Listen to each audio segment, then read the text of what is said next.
Hey boys, welcome back to some Warriors career mode. Although it is our first international duty as coach, I did choose to do oh Jesus. I wonder how loud that was. It's almost knocked the mic down.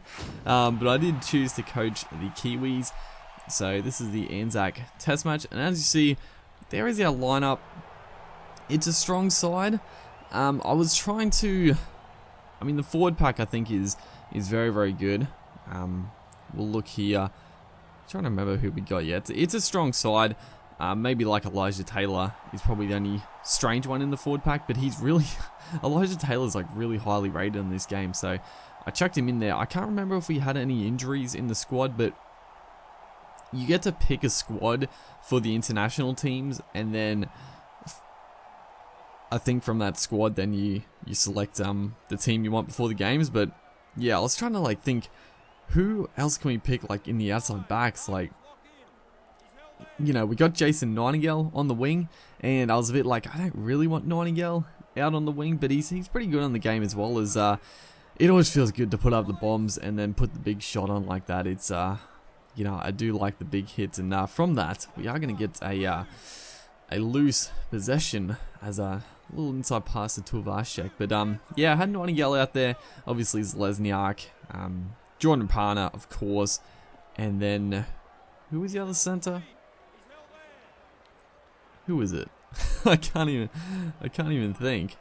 As Zlesniak just gets put down right there. I think Gillette put the shot on, so unfortunately we couldn't capitalize on our good bit of position early, but a good start to the game. Hopefully we spread it out to the centers so I can see who the hell it is. But a beautiful little play here to Tuvashek. Oh man, that inside play, I love it so much. It's just so simple, but it doesn't work like that many times, but it's just a nice play to work. It's Carter. It's obviously Solomon Carter. Actually, yeah, Conrad Hurrell wasn't in the I didn't get to choose Conrad Hurrell, which is strange.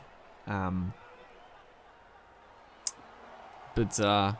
yeah, we got a strong team. Obviously, the Australian team. I didn't really talk about the Australian team at all, but they have a few weird ones. Obviously, Matt Pryor.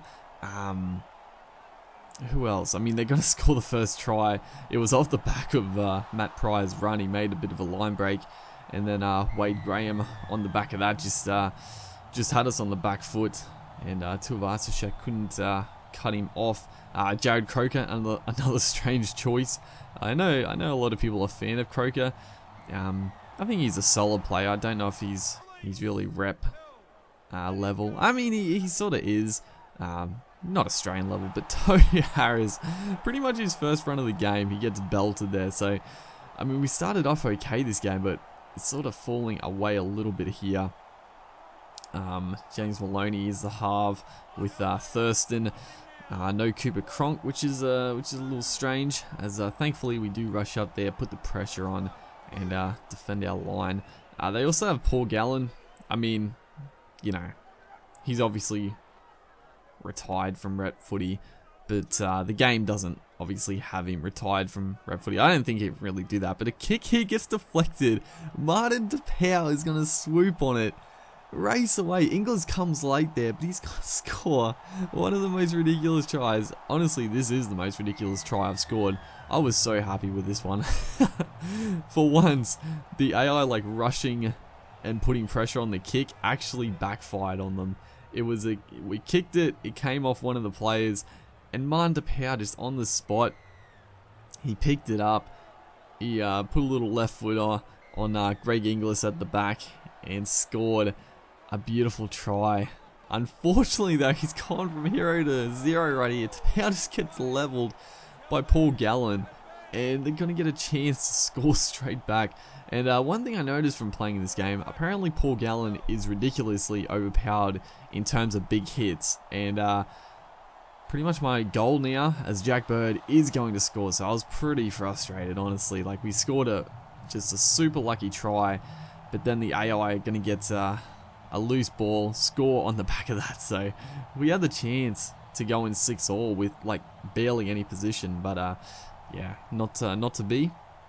But yeah, Paul Gallen, Pretty much every time I ran at him, he put a big hit on. So pretty much the goal coming up against the Sharks or Australia is just not run at Gallen. For some reason, he's just overpowered with the big hits. And I guess that's sort of true. Like, you know, I know a lot of people are, you know, annoyed with the big hits, and they are a bit too prevalent, and I agree with that to an extent. But there is like a decent sort of a strategy to it. Like, you sort of just pick out plays you run out. Like, don't run it like the good forwards, and you'll do pretty well. So there's sort of like a little game in itself right there, a little tactic. I still think, yeah, you know, the big hits are slightly too prevalent, but it is a little bit of a tactic. You just don't run at the big guys. As a good kick goes up, Tuivasa-Sheck is going to get underneath it and score a beautiful try. I think this is like my first proper like contested catch, and it looks really nice. Tuivasa-Sheck just gets it down quickly, no mucking around there, and we're going to level this game back up. Sean Johnson is going to convert. So, you know, we haven't really had much of the ball, but we're hanging in here. The second half we're playing pretty well. As a good shot this time, Luke just lines up Gallen, getting a bit of his own back right there. But yeah, I just saw the ball out there. I'm just like, here we go, line him up, put the big hit. I mean, I love the big hits. The big hits are really fun in this game. Just yeah, they're a little prevalent, but man, they are fun to dish out. As we are going to defend our line. So the goal line defense has been pretty strong. Only a couple tries conceded by both teams, so it's been a pretty good game. Jordan Rapana now, the light-footed Rapana. He's someone we probably should try to get in the game a bit more. Haven't really seen him in attack, but you know, that's sort of how the game is. Tamalolo gets it to Luke. Luke is streaking down the field, but look at all the chases, dude. I could not get away. I think it was James Maloney that made the tackle, but I mean, we have some decent forwards like, oh man, Carter straight through. We're actually playing like really good the second half. I mean, we just have to like give it to Tamalolo up the middle. I mean, we have a strong forward pack. I mean, coming off the bench, we got Jesse Bromwich, Asafa Solomona, Adam Blair, I think, as well. So yeah, a lot of strikers. We try to go for the field goal, but it just hit Cameron Smith right in the chest. So fairly annoying right there. Is Tamalolo one-on-one with Inglis. Inglis makes a incredible tackle as we switch it back here to Bromwich, and he's going to get held up as well. We just can't get through the defense. I try to go for another drop goal here. I don't even know what happens here. Honestly, what I try to do there is, because I got charged down before, I try to actually power up the field goal before I actually kicked it, as again, Gallen puts on another big hit, but we get pretty lucky as we hit him straight back. Go for the offload. They call it forward. The ref, are you kidding me? I looked at the replay a couple of times here. I feel really hard done by. I looked at it again. I just could not believe they called this forward. It's flat.